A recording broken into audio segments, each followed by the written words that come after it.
Nós temos visto aí o tanto que o índice de depressão tá subindo cada vez mais. E até crianças estão sendo afetadas com essa maldição. Eu falo que é uma maldição. Eu comecei, quando eu desenvolvi depressão, pela primeira vez que eu fui diagnosticada com depressão, eu tinha 12 anos de idade. E as pessoas falavam assim, mas por quê? O que uma criança de 12 anos de idade tem para se preocupar, para poder, né, desenvolver depressão? E não era tão falado na época, não era tão comum, né, crianças serem tão, sim, falado, né, diagnosticado com isso. E eu comecei a ter síndrome do pânico muito cedo.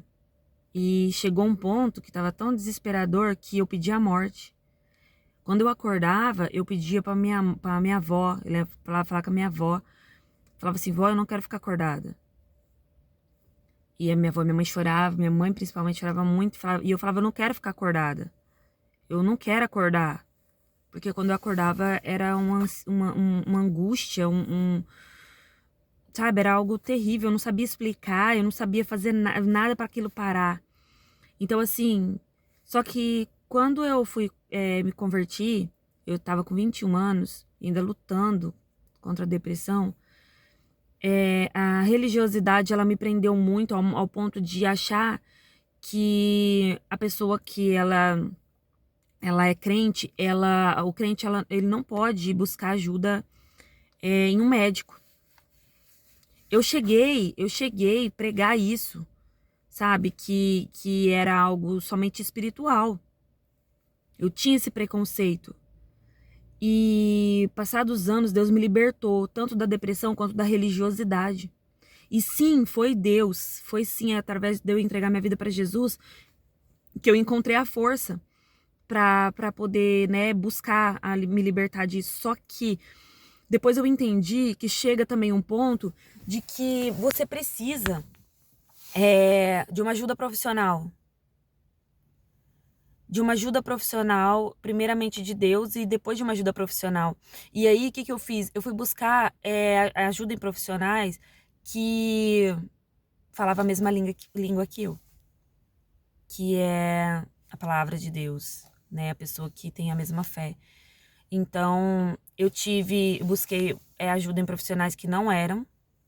E eu não gostei, não me senti bem, não ajudou em nada. Mas depois eu busquei ajuda em pessoa que é da mesma fé que eu. E assim, quando ela começou a me ajudar a falar comigo, parece que os meus olhos iam se abrindo de uma forma que tava ali o tempo todo na minha frente, mas eu não conseguia, a depressão não deixava eu ver. O estresse, a ansiedade, o medo, principalmente depois da maternidade, que a gente fica muito medrosa, muito ansiosa, a gente tem medo pelos nossos filhos. Então, assim,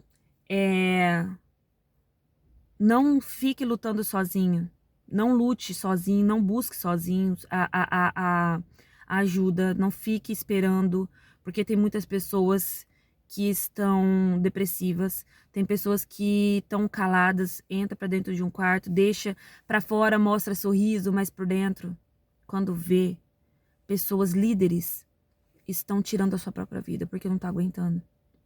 E muitas vezes com medo de expressar, de falar o que está sentindo e com medo do que os outros vão achar. Esse tabu precisa ser quebrado.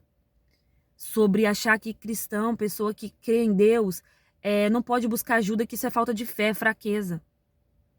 E Deus deixou os médicos, deu sabedoria para os médicos, para nós podermos, né, ajudar ali. Quando estamos doentes fisicamente, nós não vamos no médico. Então, quando nós estamos doentes mentalmente, espiritualmente, nós precisamos também pedir ajuda. Espiritual é a de Deus. E emocional é um profissional, é um psicólogo. Então, isso não tem mal nenhum em buscar ajuda. Então, que nós não deixemos isso nos afetar ao ponto de, quando perceber e querer ajuda, já seja tarde demais.